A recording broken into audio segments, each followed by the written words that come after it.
Yo, what's up guys, Galeriot here. We're here with the r/anime subreddit, and as you guys can see on your screens right now, we're looking at some of the anime community's hottest takes. Yes, we're gonna get into some spicy stuff, so make sure you guys get your milk ready and some cookies because, ooh boy, you're gonna need it after you read some of these ones. Now, of course, if you guys want to leave your own hot takes down below, put it in the comment section. Of course, we might make another video, a follow-up video in the future, maybe in 2-3 weeks time, with more people talking about it from other communities, from Twitter, Reddit, and also the YouTube comment section. So be sure to leave yours down below. I'm very excited to see what y'all have to say. But yeah, let's get into it, shall we? Now, I'm looking at this guy, u/jsnow. He posted this post, I suppose. I don't know why I was struggling with that, but he posted this post a couple of months back, 1 month ago, as it says on the top. And he says that he just wants some good ones, not necessarily ones that are bad or blatantly wrong. Some of his include Sanji's "Thanks, I Needed a Light" is just as badass as Zoro's "Nothing Happened." Sakura is not a trash character for not wanting Naruto, and My Hero is mid, not bad, just decent. So he's got 3 of his own. Now, one thing I want to note as well, some of the stuff that I may read, I personally may not have watched the show. Like, for example, the One Piece thing, I don't know what he's talking about, to be quite honest. But of course, the Naruto and My Hero stuff, of course I get it, because I've watched those shows and I've read the manga. So it makes sense for me to understand some of them. If I haven't understood any of them, let me know what you guys think of that specific hot take. So let's get into it. Let's look at number 1, which is, of course, the usual hot take of filler. Filler, anime original content, or deviations from the source material aren't inherently bad things. Now, I think in the anime community, this is a very, very hot take, in my opinion.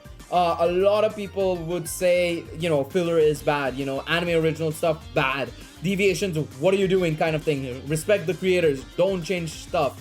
And I would agree to an extent. I think, obviously, when it comes to the last thing I mentioned, they're not respecting the creator. If they change it to an extent where even the creator is unhappy with the product, I think that's when issues arise. That's when it's a problem of, okay, you're now doing something that not even the author wanted you to do. The original creator of the series didn't want you to do. That's a problem. But I think otherwise, sometimes filler can be really good. Sometimes it can obviously be really bad, and it can also influence how people watch a series. For example, Naruto is the perfect example of how not to do filler, and how to place filler. On the other hand, if you look at OG Dragon Ball or even some other filler arcs, like I think some of Bleach's filler arcs are really good, so in my opinion, I think you need to have a good balance of the two. And of course, anime original content, we all know FMA 2003 as well as Shaman King as being great examples of shows that, went beyond their manga at the time of it airing and had to do some anime original content. But in the case of FMA 2003, for example, they did have Arakawa's permission and blessing, I suppose, to go in that direction, if I'm not mistaken. I do remember reading something about that. I remember looking into it a couple of years back, I think it was, and I'm pretty sure the producers were given absolute freedom and under the blessing of Arakawa to do what they wanted to do, and it wasn't bad. FMA 2003 wasn't bad. Of course, FMAB is much more appreciated and loved because, of course, it was adapting the source material and it was so good. But FMA 2003 wasn't bad at all either, to be honest. So in my opinion, it's not inherently a bad thing. I do agree with Exodus Black on this one. I think it is a hot take in general, but I personally think it's a base take even more so. So I absolutely rate it. I think it's a really good take.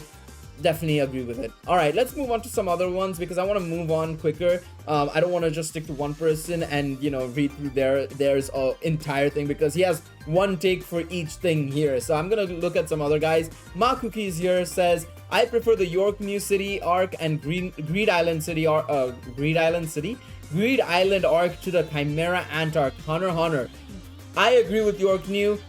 Greed Island, I've heard a lot of people prefer that to Chimera Ant arc, and I think it's more people I've known in my circle more so. I know a lot of people love the Chimera Ant arc a lot. It's their favorite out of the entire series. But I feel like more and more people are getting more appreciative of York New and Greed Island in these days. So I don't know if it's a hot take right now, but back in like I'd say 2019, 2018. I think a lot of people would have probably crucified this man for putting Chimera Antark behind those, in all honesty. I think this is a little bit of a hot take still to this day, but I think it's a lot more accepted now. FMA 2003 did some things better than FMA-B despite the latter adapting the source material. Now, this is a very much a hot take. I think a lot of people on Annie Twitter, as well as just the community in general, just cannot stand FMA 2003 for some reason and are always saying that FMA-B is just the superior version through and throughout, and I disagree with that. I do think FMA-B is a superior version of FMA 2003, but FMA 2003 does a lot of stuff better, especially at the beginning, in my opinion. I feel FMA-B's start is a much higher pace compared to FMA 2003, which explains stuff a lot better. It builds its world a lot better initially, that is, I should say. And I think a big reason for that, for FMA-B to do that, is because, you know, we have FMA 2003 as a starting point technically. We also have the manga completed, so the expectation is that they have read and or seen the start of the series, so they can pace it up a little bit so that they can get into the more newer stuff that hasn't been animated before. It makes sense in that regards, but I do believe FMA 2003 for that reason is or like this person says, Makuki's that is, they say it's done some things better, and I agree with it. I do absolutely agree that it's done some things better. So absolutely agree with this. Good hot take there. Honestly agree with it. Filler arcs aren't always bad. We've done this already, so I'm gonna say yes, it's a good take. It's a hot take in the community, but I think it's a good take for sure. All right. I think this one, I want more anime adaptations of short manga series. I don't think this is a hot take necessarily. This is more so a want, and I kind of agree with it. I think some short manga series should get more runs, but I think it's more of a want than a hot take. So I'm gonna move on. Hyoka was really boring and the mysteries were disappointing. Now, I would make it a point about this. I don't remember that much of Hyoka, I'm not gonna lie. I do apologize. It's been a long time since I've watched Hyoka. I think, if I recall correctly from what I remember, I'm not gonna make too many comments on this one because I'm not gonna lie, like I said, I don't remember much of Hyoka, so I'm gonna move on from there. But I do think it was great as a slice of life. The mystery side of things, I think, is a little bit of it's a little bit more problematic. I mean, these guys say it down here. I just noticed it. These guys say it here, and I think if you're watching it for the mystery side of things, it can feel a little bit boring, if I recall correctly. But I think the slice of life aspect of it is really well done. So I think it depends on the perspective you go into the series, in all honesty. Not really super hot takes, but if you want to see what animation carried by animation really looks like, watch Bubble. I thought the writing and story were woeful. I think it's a common take. I feel it's not really a hot take. I don't think it's a super hot take like he says. I think it's more so, I think my personal take is a little bit more hot for Bubble, in fact, I would say, because I think the foundation for Bubble was really good. I think there was a good framework going on for Bubble's storytelling and writing, but the problem is, the more you go into the story and the sooner you realize, wait a second, you're approaching the end really quickly. It feels like it was paced up quite a lot and a lot of moments were super rushed. The animation was beautiful, the music was amazing, but yeah, I absolutely agree. I think the storytelling and writing there was a lot to be left desired, but I don't think it was as bad as people say. I think the framework was definitely there to be something really special and something really good. But of course, we got what we got. You guys can check out the Bubble review I did. I actually did do a review for it. Banished from the Heroes Party has equally one of the best romances and one of the worst storylines I've seen in a fantasy. 9 out of 10 romance and 2 out of 10 story. You know what? I wouldn't necessarily disagree with it that much. I think the story wasn't that bad. I think it was a 5 or a 4. It was just about average. The romance side of things was really good in my opinion. I remember watching it and I really liked it. I definitely really liked it. I don't know much about Faraway Paladin, so you guys can let me know what do you guys think about this statement that he's made in the last point. Recent anime... okay, this is a hot take. Yes, of course. We've come to the hot take of hot takes. Recent popular anime can get away with stories and characters with zero substance by studios flexing their budget in the animation. I'm not going to give you examples, but you can probably guess what animes I'm talking about. And of course, the first reply is the one that everybody would be thinking of. Demon Slayer. Now, I think this is a very... it's not necessarily a hot take because I feel like this is so commonly said on Twitter. And you know, if you enjoy KNY, people will just absolutely slate you for even enjoying it, because it's just like, oh, you're just watching it for the animation, there's no substance to it. I absolutely disagree, right? Demon Slayer is a simple show. I'm not saying it's a complex show like Attack on Titan or, you know, some of the more recent shonens that have been coming out, I would say. But simple works, and it's the reason why shows like even Spy Family work. Why are people not saying the same thing about Spy Family, which is extremely popular both in Japan and now worldwide with its release? It's a simple show at its core. There's no complexity to it, and that's what works. Keep it simple, stupid. It's as simple as that. And I think Demon Slayer as well. The characters are simple, but they have a goal. There is substance to them. It's not as if they're just, you know, emotionless robots that don't have anything going for them or anything. You feel for Tanjiro when those moments come. I still remember episode 19 in season 1, and then of course the last couple of episodes in Demon Slayer the Entertainment District are really well done episodes, and you felt for the characters and you feel for the demons. I absolutely disagree with the fact that there is no substance. Now I see some people talking about JJK, and I think the biggest thing for me when it comes to JJK is that there is a good cast of characters there. There is strength there, and the animation is definitely beautiful from MAPPA side of things. However, I do fear for what we're gonna get into, because after Shibuya, some of the stuff that they've been putting in the manga hasn't been great. I do know that the last couple of chapters have been decent, but they've not come back from the heights of Shibuya yet, in my opinion. Maybe I'm gonna be corrected in the near future. Hopefully I am. I will admit I haven't read the last month of chapters, so I've missed out like 4 or 5 chapters, but it is what it is. I do think they're getting there though. I think it's just a matter of time, and there is going to be a bit of a lull. It happens in after every big arc. There is going to be a little bit of a lull where things settle down for a little bit, the dust settles kind of thing. So yes, I do think it is something that'll improve. And I think the one thing people need to recognize is that animation definitely is a huge part of anime, because it is literally in the name itself. Like, come on, no matter what anybody says, of course the story is going to be a significant part as well. Of course the characters are going to be, but the main thing of an anime is to animate the manga. It's as simple as that, right? Or animate a project or a story. That's the main goal. People are going to look at that first and foremost, and that is an important part. No matter what anybody says, if that is the best part, let it be the best part. There are other good things that can be in the series. It's just up to you as a person to see whether you like the rest of the stuff or not. It's as simple as that, in my opinion.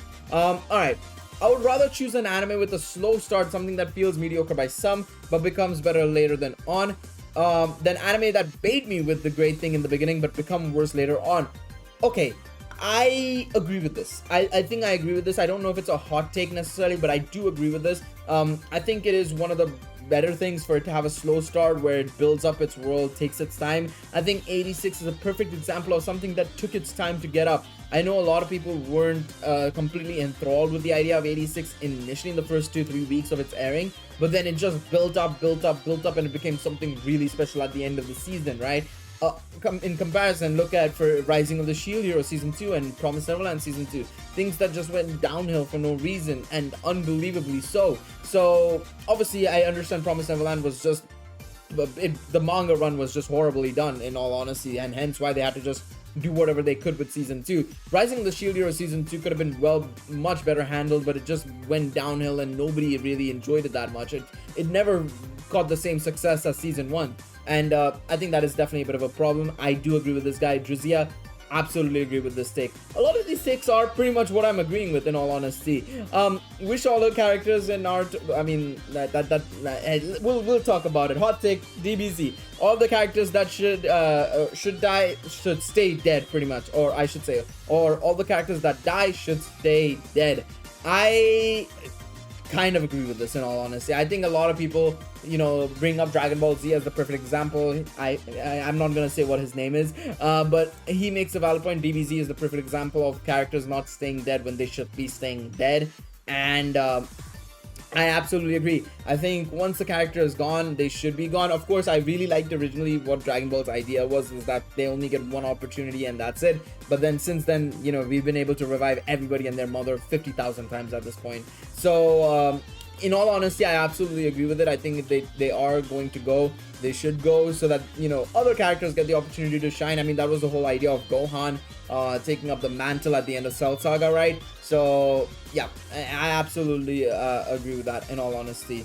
I'm gonna say it, I think One Piece is overrated. You guys can let me know what you guys think about this one. That's a very hot take. That is a very, very hot take.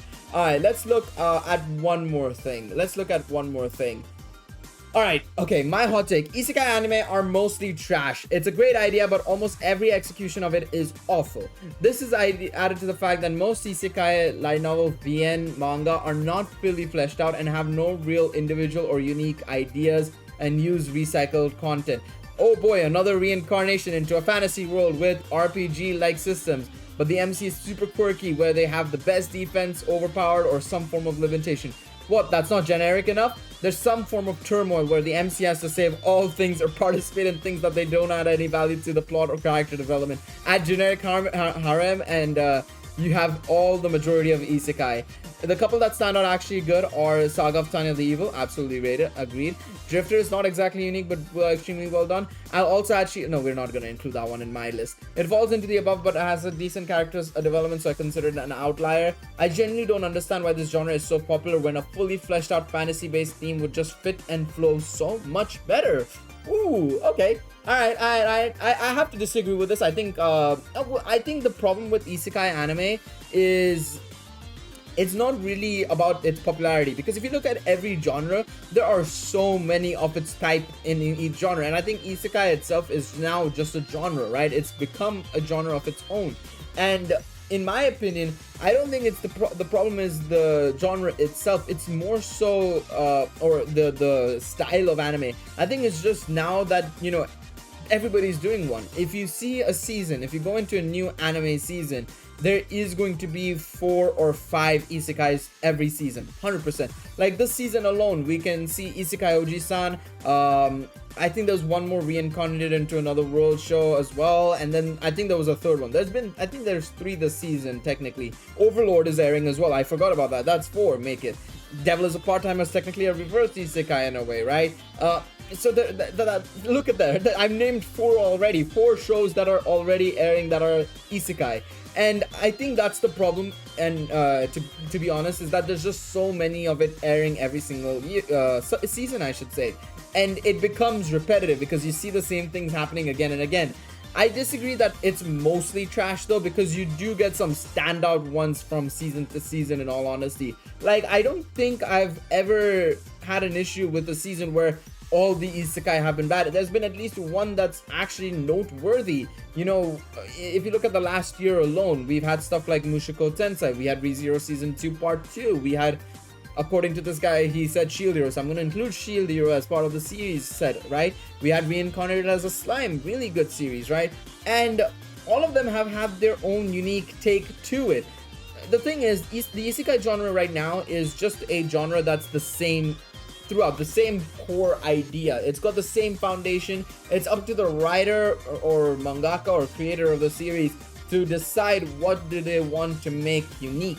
I do agree though, I will agree, I do think it would be better when it comes to the fantasy genre to have more fantasy stuff like, say, Danmachi. I think Danmachi is a great series in terms of its fantasy themes and its dungeon and RPG elements, game style.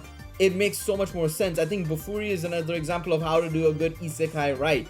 I think there is ways to go about it. I don't think the entire genre is bad. I would say I don't think it's bad at all. I would say if I had to give it a ratio, I would say 60% of isekai is bad, but I think there is a solid 40% that's really, really good. That's not mostly. There is a significant amount that is trash, but I do think, you know, if well, I did say 1 in 4 shows are good each season, so that's technically 25%, but I'm gonna say that sometimes there are 2 shows that work out, so I'm gonna give it an average of 40%. All right, 40% of isekais are actually good. So I disagree with this. I think it's really I think it's a little bit of a misunderstanding. I think it's obviously because there's just so many coming out, you can't keep up with everyone and can't figure out which one is good. That is a problem. I do agree that is a problem, but that's just how the anime industry is. You're gonna have those shows where there's just too many shows airing in one genre. I think it happens with rom-coms as well. There are so many rom-coms airing that only 1 or 2 of them are actually good from season to season, kind of thing, right?